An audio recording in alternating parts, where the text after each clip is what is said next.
ونعوذ بالله من شرور أنفسنا ومن سيئات أعمالنا من يهده الله فلا مضل له ومن يضلل فلا هادي له وأشهد أن لا إله إلا الله وحده لا شريك له وأشهد أن محمدا عبده ورسوله أما بعد فإن خير الحديث كتاب الله وخير الهدي هدي محمد صلى الله عليه وسلم وشر الأمور محدثاتها وكل محدثة بدعة وكل بدعة ضلالة وكل ضلالة في النار. اللهم صل على محمد وعلى آل محمد كما صليت على إبراهيم وعلى آل إبراهيم إنك حميد مجيد. اللهم بارك على محمد وعلى آل محمد كما باركت على إبراهيم وعلى آل إبراهيم إنك حميد مجيد. اللهم انفعنا بما علمتنا وعلمنا ما ينفعنا وزدنا علما. رب اشرح لي صدري ويسر لي أمري واحلل عقدة من لساني يفقهوا قولي. رب زدني علما. سبحانك لا علم لنا إلا ما علمتنا إنك أنت العليم الحكيم. قال الله تبارك وتعالى في القرآن المجيد والفرقان الحميد فأعوذ بالله السميع العليم من الشيطان الرجيم من همزه ونفخه ونفثه. بسم الله الرحمن الرحيم. وعهدنا إلى إبراهيم وإسماعيل أن طهرا بيتي للطائفين والعاكفين والركع السجود. وأن النبي صلى الله عليه وسلم كان إذا دخل العشر أحيا ليله وأيقظ أهله وشد مئزره. وكان رسول الله صلى الله عليه وسلم يجتهد في العشر الأواخر ما لا يجتهد في غيرها. تمام تعریفیں اللہ رب العالمین احکم الحاکمین وحدہ لا شریک کے لیے لائق دیوا. درود و سلام ہمارے پیارے پیغمبر شافع المسلمین سید المرسلین خاتم النبیین رحمت للعالمین کی ذات اقدس و اطہر پر صلی اللہ علیہ وسلم.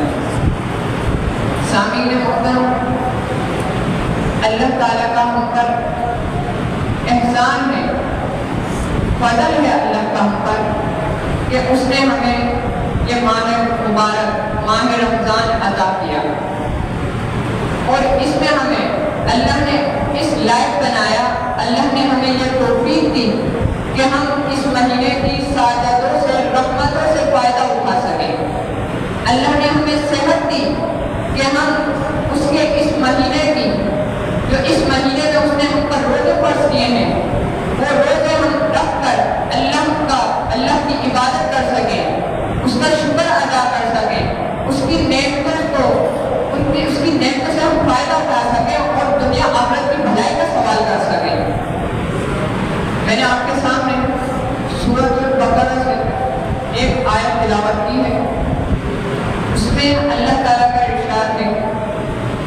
وَعَهِدْنَا إِلَىٰ إِبْرَاهِيمَ وَإِسْمَاعِيلَ، ہم نے ابراہیم علیہ السلام اور اسماعیل علیہ السلام سے یہ وعدہ لیا کہ أَن طَهِّرَ بَيْتِيَ لِلطَّائِفِينَ، کہ وہ میرے گھر کو پاک رکھیں، کن لوگوں کے لیے؟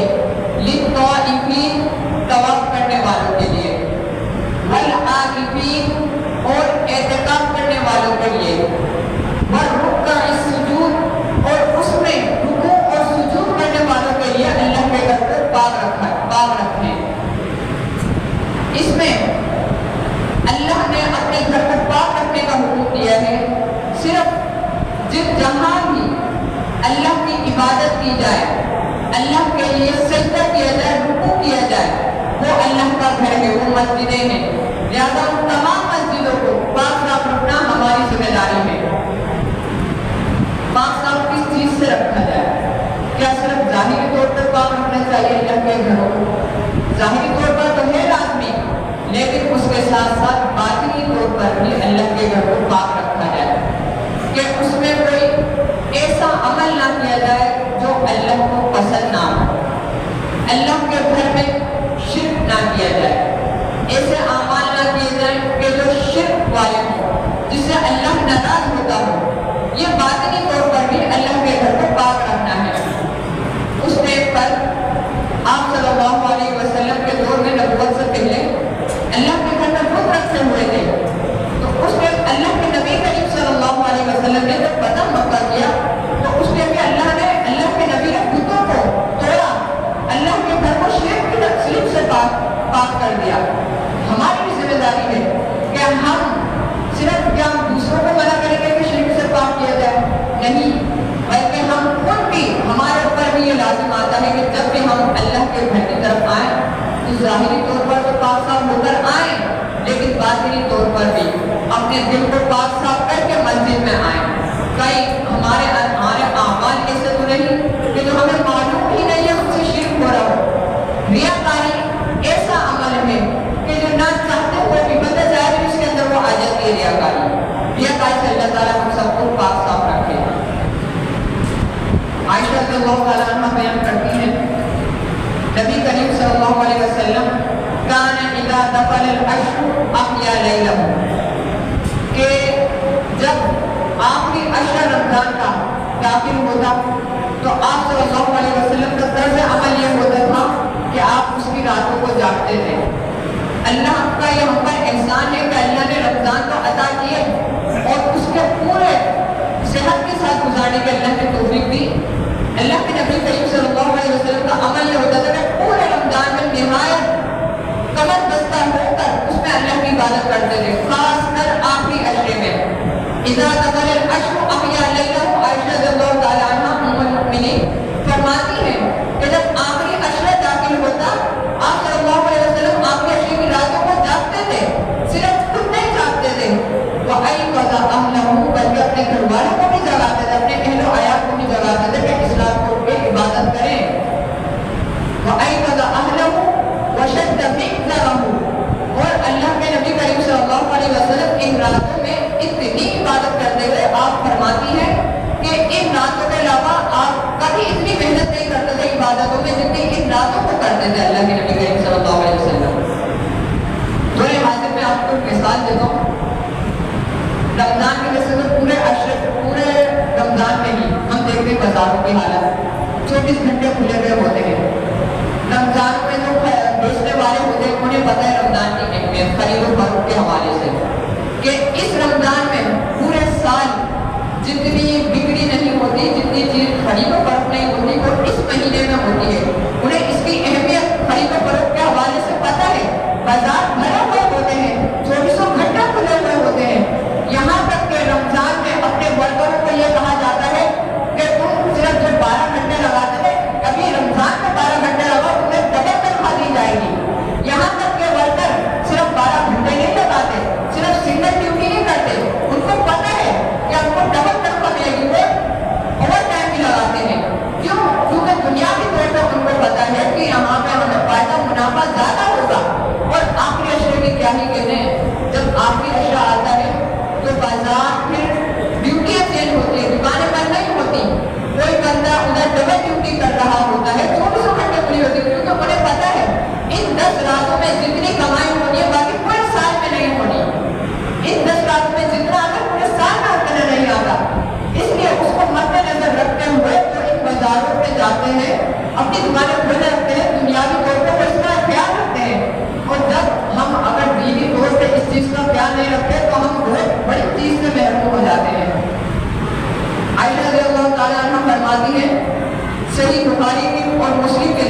اللہ علیہ وسلم اعتکاف کا ارادہ کرتے تو جب آپ صلی اللہ علیہ وسلم اس جگہ پر پہنچے جہاں آپ نے اپنا خیمہ لگانے کا حکم دیا تھا تو وہاں اذا اقبیت بہت سارے خیمے لگے ہوئے تھے. وہاں پہ قباء عائشہ تھا, عائشہ رضی اللہ تعالیٰ عنہ کا خیمہ لگا ہوا تھا. وقباء حفصہ تھا, حفصہ رضی اللہ عنہ کا خیمہ لگا ہوا تھا. وقباء زینب, زینب رضی اللہ عنہ کا خیمہ لگا ہوا تھا.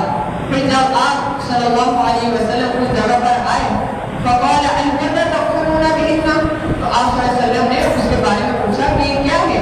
تو جب آپ کو اس چیز کی خبر دی گئی کہ آپ کے ازواج مطہرات کے خیمے ہیں تو آپ صلی اللہ علیہ وسلم نے پھر کہا کیا تم یہ کیا کرتے ہو, نیکی کی وجہ سے کیے ہیں. تھا یہ کہ آپ صلی اللہ علیہ وسلم کے ازواج مطہرات نے ایک بیوی نے دوسری ازواج کو دیکھا تو اس کے چکر میں انہوں نے پھر اپنا خیمہ بھی لگا لیا.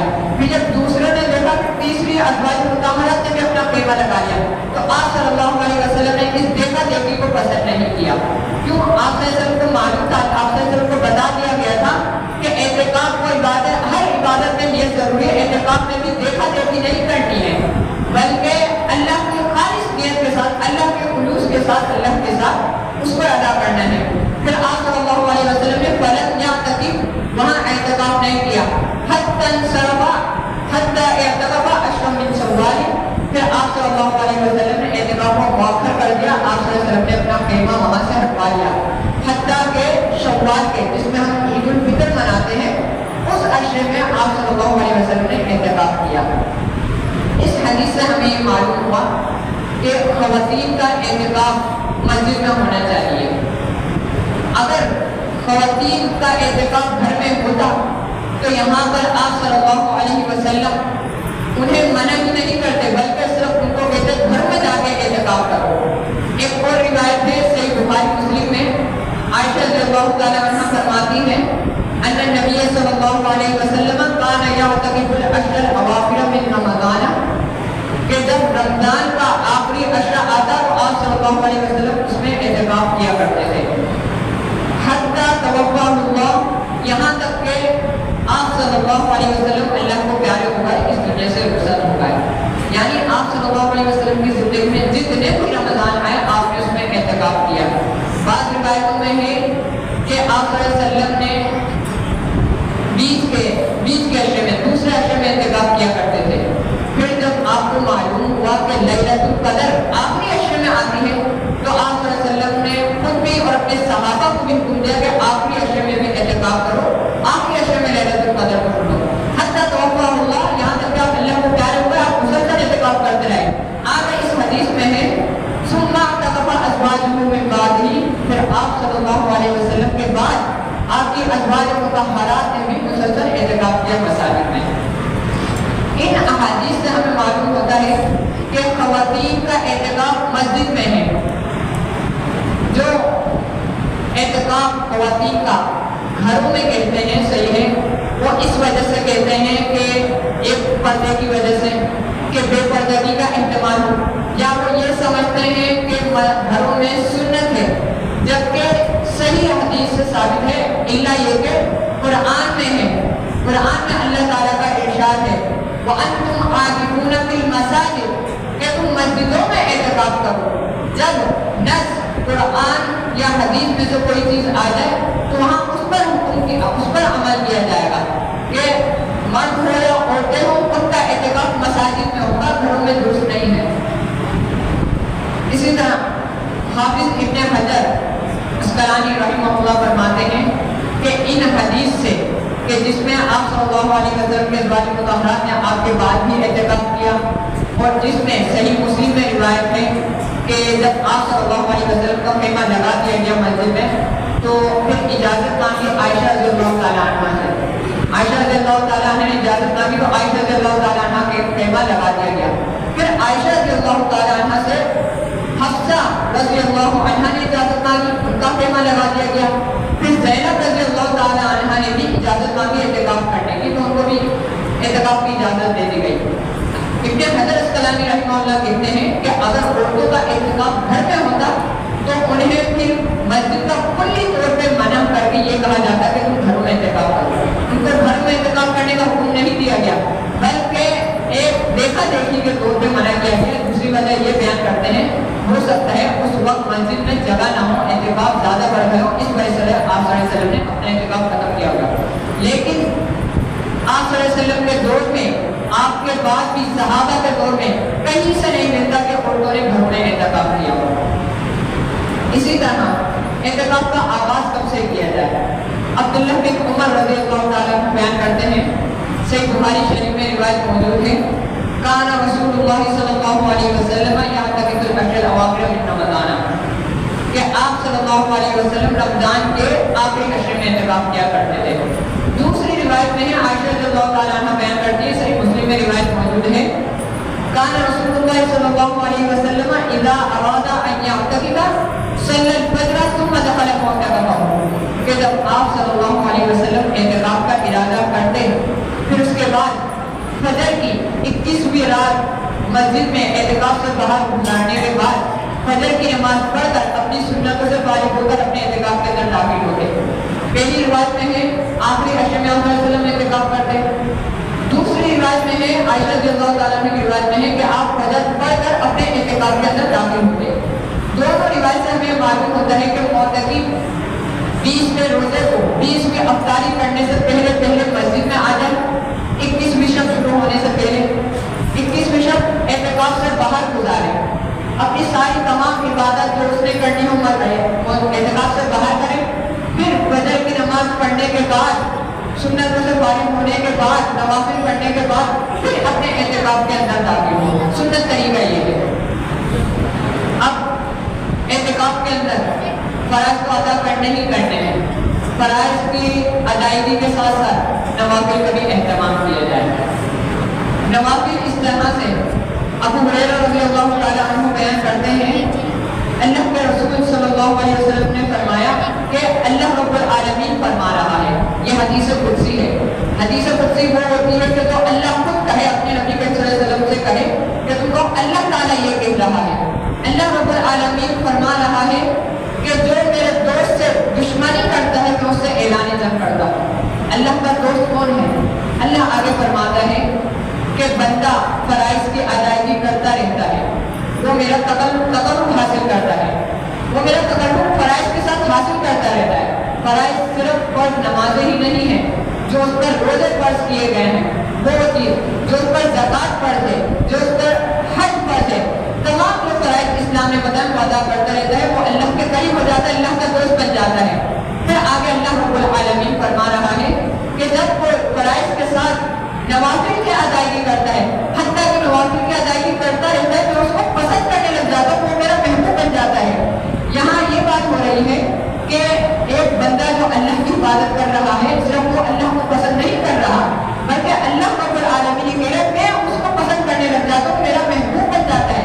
جب وہ بندہ اللہ کا محبوب بن جاتا ہے پھر اللہ آگے فرما رہا ہے کہ میں اس کے کان بن جاتا ہوں جس سے وہ سنتا ہے. یعنی اگر اللہ اس کا کان بن جائے تو کیا وہ کوئی برائی سن سکتا ہے؟ کوئی ایسی چیز کو سن سکتا ہے جو اللہ کو ناپسند ہو؟ ہر کس ایسا نہیں ہو سکتا. اللہ تعالیٰ اس کان کو اپنے تابع بنا لیتا ہے.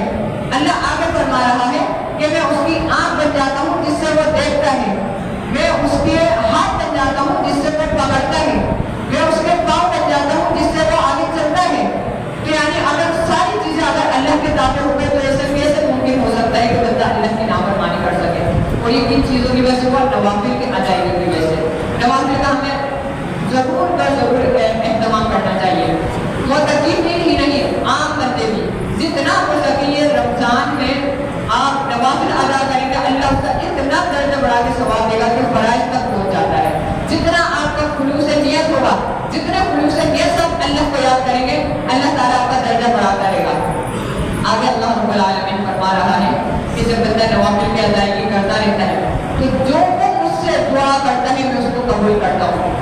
نوافل ادا کرنے کی بات ہوگی پر تو آپ مانی نہیں کر سکتے کہ فرض کو چھوڑنا ہے, فرض تو ادا ہو گئے ہوں گے, لیکن جو نوافل ادا کرتا ہے اللہ تعالیٰ کہہ رہا ہے جو بھی وہ دعا کرتا ہے میں اس کی وہ دعا قبول کرتا ہوں. اور جس چیز سے وہ پناہ مانگتا ہے, اپنے دشمن سے پناہ مانگتا ہے, شیطان سے پناہ مانگتا ہے, کوئی بھی ایسی چیز ہے, بیماری ہے جس سے وہ اللہ کی پناہ مانگتا ہے, اللہ کہہ رہا ہے میں اس کو پناہ دیتا ہوں, اس کو امان دیتا ہوں. میں حبیبہ رضی اللہ تعالیٰ عنہ بیان کرتے کہ ہر دن جو شخص ہر دن اللہ کی رضا کے لیے 12 رکعت نوافل ادا کرتا ہے، فرض کے علاوہ فرض نمازوں کی رکعت کے علاوہ 12 نوافل جو ادا کرتا ہے، اللہ تعالیٰ اس کے لیے جنت میں ایک گھر بنا دیتا ہے، یا اس کے لیے اس کا جنت میں گھر بنا دیا جاتا ہے۔ 12 رکعت کون سی ہے؟ وہ فجر سے پہلے کی 2 رکعت، ظہر سے پہلے کی 4 رکعت اور بعد کی 2 رکعت، مغرب کے بعد کی 2 رکعت اور عشاء کے بعد کی 2 رکعت سنت نوافل۔ یہ وہ سنت موقوفہ ہے جو آپ صلی اللہ علیہ وسلم نے کبھی نہیں چھوڑی۔ حکیمہ رضی اللہ تعالیٰ عنہ بیان کرتی ہیں کہ جب سے میں نے یہ حدیث سنی، میں نے ان 12 رکعتوں کو کبھی نہیں چھوڑا۔ اسی طرح اللہ کے رسول صلی اللہ علیہ وسلم نے فرمایا کہ جب معتکف مسجد کے اندر آ جائے تو سوال یہ ہے کیا وہ مسجد سے باہر جا سکتا ہے کسی ضروری کام سے؟ عائشہ رضی اللہ تعالیٰ عنہ بیان کرتی ہے کان النبی صلی اللہ علیہ وسلم فی المسجد وعندہ ازواج، آپ صلی اللہ علیہ وسلم اعتکاف میں مسجد میں تھے، آپ صلی اللہ علیہ وسلم کے پاس آپ کی ازواج مطہرات آئیں، فرغنا جب جس کام سے آئی تھی، جس وجہ سے آئی تھی وہ پورا ہو گیا، بات چیت ہو گئی، تو پھر وہ واپس چلی گئی، فرغنا واپس چلی گئی۔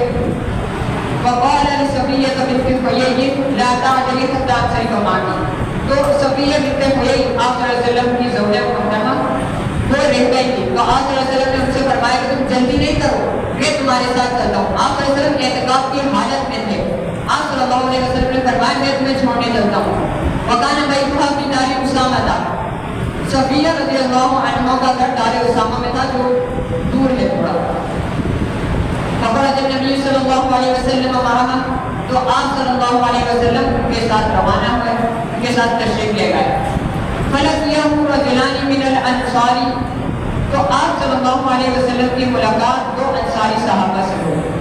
فنظرا الی النبی صلی اللہ علیہ وسلم ثم اجازا، جب ان 2 صحابیوں نے آپ صلی اللہ علیہ وسلم کو دیکھا تو جلدی سے گزرنے کی کوشش کری، آپ صلی اللہ علیہ وسلم نے ان سے فرمایا تعالیا، ٹھہرو، رکو، انہا صفیہ بنت حیی، یہ صفیہ بنت حیی ہے۔ قال سبحان اللہ یا رسول اللہ، انہوں نے تعجب کے طور پہ کہا سبحان اے اللہ کے رسول، ہم آپ کے خلاف بدگمانی کریں گے؟ اصل میں تھا یہ کہ آپ صلی اللہ علیہ وسلم نے ان 2 صحابیوں کو اس وجہ سے روکا کہ ان کے دل میں کوئی برا خیال نہ آئے۔ آگے آپ صلی اللہ علیہ وسلم نے فرمایا انی خشیت ان یؤتی فی انفسکم شیئا، کہ شیطان جو ہے انسان کے خون میں، انسان کے جسم میں خون کی طرح دوڑتا ہے، اور مجھے یہ ڈر ہوا کہ تمہارے دلوں میں، تمہارے نفسوں میں کوئی برا خیال نہ ڈال دے۔ اس لیے آپ صلی اللہ علیہ وسلم نے ان کا شک دور کرنے کے لیے ان سے کلام کیا، باتیں کی۔ اب اس حدیث سے ہمیں کیا معلوم ہوتا ہے؟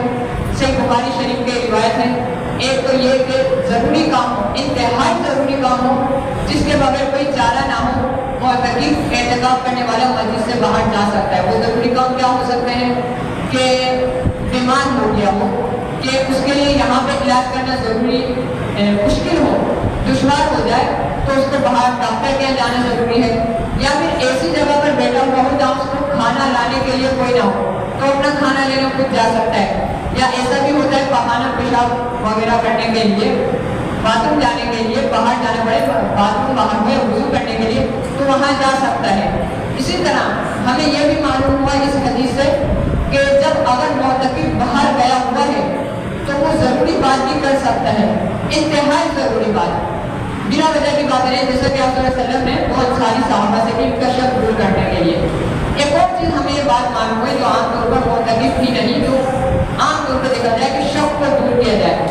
اگر ہمیں معلوم ہو کہ اس کے دل میں یہ بدگمانی آ سکتی ہے میرے لیے، میرے متعلق، تو چاہیے کہ اس بدگمانی کو دور کیا جائے احسن طریقے سے۔ اسی طرح آپ عائشہ رضی اللہ تعالیٰ عنہ بیان کرتی ہیں کہ معتکف کے لیے سنت یہ ہے، یہ عائشہ رضی اللہ تعالیٰ عنہ کا قول ہے۔ عائشہ رضی اللہ تعالیٰ عنہ بیان کرتی ہے کہ معتکف کے لیے سنت یہ ہے کہ وہ جنازے کے لیے باہر نہ جائے۔ اگر اس کا کوئی قریبی رشتہ دار یا کوئی فوت ہو گیا ہے، اس کا جنازہ کہیں اور ہو رہا ہے، تو معتکف کے لیے جائز نہیں ہے کہ وہ باہر جا کے اس کا جنازہ پڑھے، یا کسی کی تیمار داری کے لیے باہر جائے۔ اس کے لیے سنت یہ ہے کہ وہ مسجد میں گئے. اگر جنازہ مسجد میں آ جائے یا اگر بیمار کوئی مسجد میں ہو اس سے حال و احوال پوچھ لیا جائے. عائشہ رضی اللہ تعالیٰ عنہ بیان کرتی ہیں کہ جب وہ اعتکاف میں ہوتی تھی, جب ان کو ضرورت کے لیے حاجت کے لیے اپنے گھر جانا ہوتا تھا, اگر گھر میں کوئی بیمار ہوتا تو وہ اس کی تیمارداری کر لیتی تھی. یعنی اگر کہیں باہر ضرورت کے تحت دیا ہوا ہے, اگر کوئی مریض مل جائے تو اس کی تیمارداری کر جائے. یہ نہیں ہو کہ لمبی باتیں شروع کر دیا, اول تو مسجد سے باہر جانا نہیں, انتہائی ضرورت ہو تو جائے مگرنا نہیں.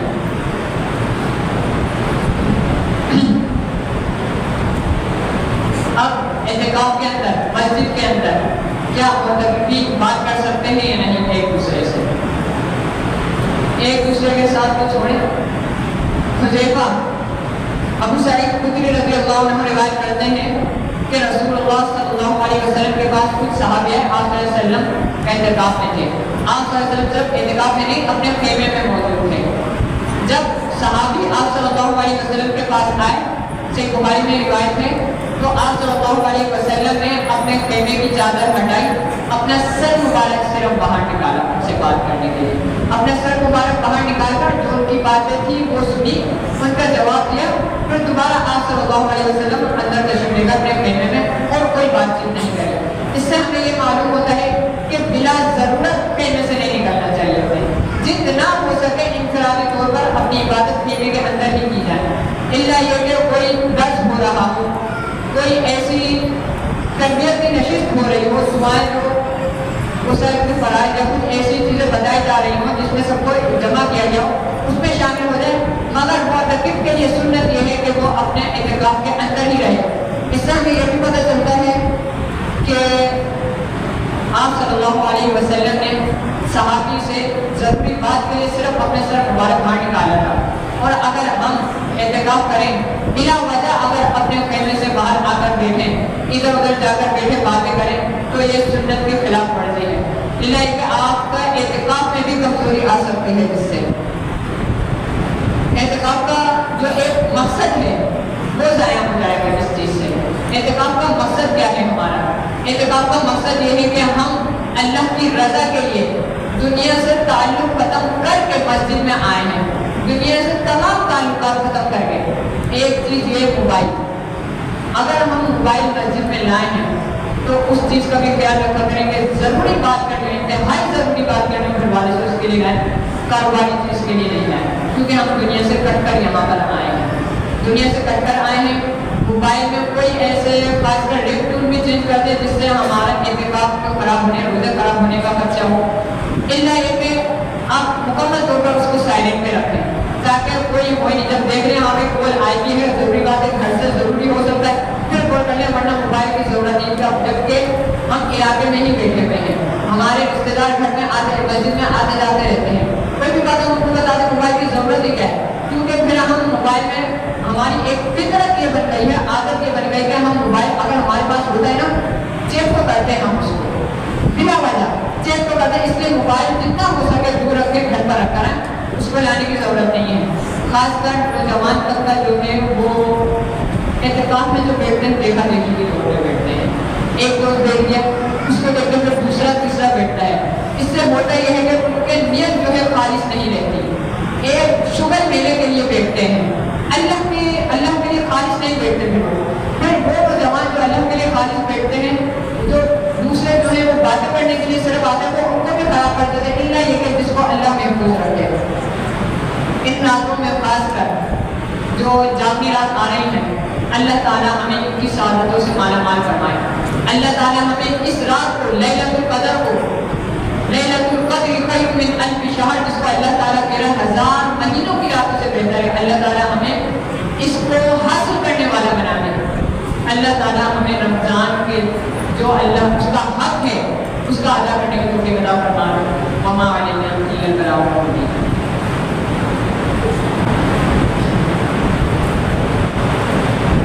لیلۃ القدر میں چند ایک بدعات جو دیکھنے میں آتی ہے کہ لیلۃ القدر میں بعض جگہوں پہ ایسا ہوتا ہے کہ لائٹیں بجھائی جاتی ہیں, پھر اجتماعی طور پہ ذکر و اذکار کیا جاتا ہے, سنت سے ثابت نہیں ہے. دوسرا یہ کہ ہمارے یہاں یہ دیکھنے میں آتا ہے کہ لیلۃ القدر کی راتوں میں جلوس کا اہتمام کیا جاتا ہے. سنت سے ثابت نہیں ہے۔ آپ صلی اللہ علیہ وسلم سب سے بڑے واعظ ہیں۔ آپ صلی اللہ علیہ وسلم نے اعتکاف کی راتوں میں دروس نہیں کیے۔ آپ صلی اللہ علیہ وسلم یہ راتیں اکیلے اپنے خیمے میں اللہ کی عبادت میں صرف کرتے ہیں۔ ہاں، لیلۃ القدر میں آپ صلی اللہ علیہ وسلم نے قیام اللیل فرمایا ہے۔ آپ کے صحابہ نے بھی آپ کے ساتھ فرمایا۔